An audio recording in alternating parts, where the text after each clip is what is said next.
হরে কৃষ্ণ, রাধে রাধে বন্ধুরা, happy new year. আর আজকের দিনটা আশা করি সবাই খুব এনজয় করছো, আর আশা করি সবারকার মনোকামনা অবশ্যই পূর্ণ হবে। যা 2023-এ পূর্ণ হয়নি তা 2024-এ অবশ্যই পূর্ণ হবে। আর সবার শরীর যেন সুস্থ থাকে, এটাই ভগবানের কাছে কামনা করি। আর আজকের দিনে আজকের দিনে না, আমি 31 ডিসেম্বর বেরিয়েছিলাম ঘুরতে। আর কোথায় যাচ্ছি? এই যে আমরা এসেছি আমাদের এখান থেকেই সামান্য 1 ঘন্টা দূরে মাইথন ড্যাম, সেটাই আমরা ঘুরতে এসেছিলাম। আর এসে তো জাস্ট জায়গাটার পুরো প্রেমেই পড়ে গেছি। খুবই ভালো লাগছিলো জায়গাটা, জাস্ট দারুণ ছিল একদম।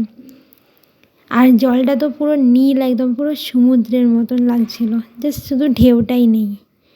এখান থেকে পুরো ড্যামটা আমরা হেঁটে হেঁটে গেছি, কারণ ভিতরে ছিল গাড়ি প্রবেশ নিষিদ্ধ। তাই গিয়ে আমাদের পেয়ে গেছিলো প্রচণ্ড খিদে। আর এখানে এসেই মেন জায়গাটায় এসে এখানে ছিল পরপর দিয়ে হোটেলগুলো। সেখানেই একটা হোটেলে আমরা ঢুকে খেয়ে নিয়েছিলাম মোগলাই পরোটা, কারণ তোমরা তো জানোই আমাদের ওখানে মোগলাই পরোটা পাওয়া যায় না। তাই সেটা দিয়ে আমরা ব্রেকফাস্ট কমপ্লিট করে চলে গিয়েছিলাম বোটিংয়ের জন্য। আর হোটেলের সামনেই ছিল পরপর দিয়ে বোটিং ঘাটগুলো। আর সব বোটিং ঘাটগুলো কিন্তু দারুণভাবে সাজানো ছিল। সব ঘাটের বাইরেই ছিল একটা দারুণ সুন্দরভাবে গেট। আর ঢুকে পড়ে জাস্ট ভিউগুলো তো অসাধারণ। অবশ্য আমি সবগুলোর তো ভিতরে আর ঢুকতে পারিনি, বাইরে থেকে যেটুকু দেখেছি সেটুকুই তোমাদেরকে বললাম। আর এটার ভিতর তো আমরা গিয়েছিলাম তাই দেখেছি। এটার ভিতরে ছিল অনেক রকমের ফুলের গাছ, যার হয়তো কিছু আমি নামও জানি না। আর চারিদিকে ছিল পাতাবাহার গাছ। প্রথমে একটা গেট, ঢুকে পড়ে আবার একটা গেট যেটার মধ্যে লেখা আছে স্বাগতম। তারপরে সিঁড়ি দিয়ে ঢুকেই হচ্ছে বাঁ দিকে টিকিট কাউন্টার। আর তারপরে আমরা চলে গিয়েছিলাম বোটিংয়ের জন্য। বোটিংয়ে তো সবই ঠিক ছিল। চলো তোমরা সাইড সিন এনজয় করো আগে।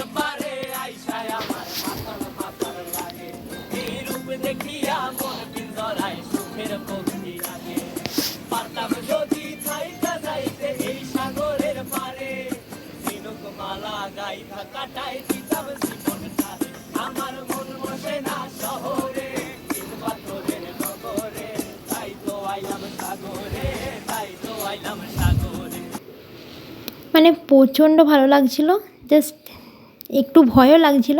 আর সেফটি জ্যাকেটটা তো অনেক ডিস্টার্ব করছিল, কিন্তু নিজের সেফটিটা তো সেটাও মেনটেন করতে হবে। আর মাঝে কিছুক্ষণ বোটটা দাঁড়িয়েছিল চারিদিকে ছবি তোলার জন্য, সেখানে তো বেশি আমার ভয় লাগছিল। আর তারপরেই আমরা ঘুরে চলে আসি ঘাটে। আর এখানে ছিল অনেক রকমের মাছ, অনেক মাছ ছিল সামনেটাতে, কিন্তু আমার ক্যামেরায় কিছুই হয়নি। তারপরে আমরা কিছুক্ষণ ঘাটের পাড়ে বসে একটু সাইডটাই এনজয় করছিলাম। আর এখানে তোমরা দেখে নিও কি বোটিংয়ের কী রেট আছে।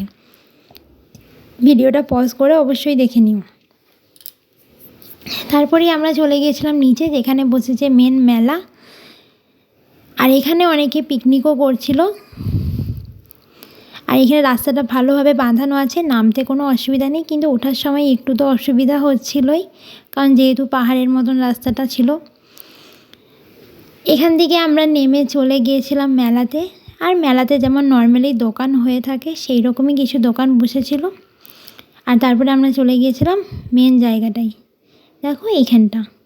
আর এখানে তো বেশি ভিতরে যেতে দেয়নি, কারণ এখানে ব্যারিকেড লাগানো ছিল। এখানে আসার পর এখান থেকে বেরিয়ে এখানে বাচ্চারা দেখাচ্ছিল ব্যালেন্সের খেলা। নতুন বছরটা যেন এদেরও ভালো কাটায়। তারপরে আমরা এখান থেকে কিনে নিয়েছিলাম কিছু জিনিস, কিন্তু কী কিনেছি সেটা পরে দেখাচ্ছি।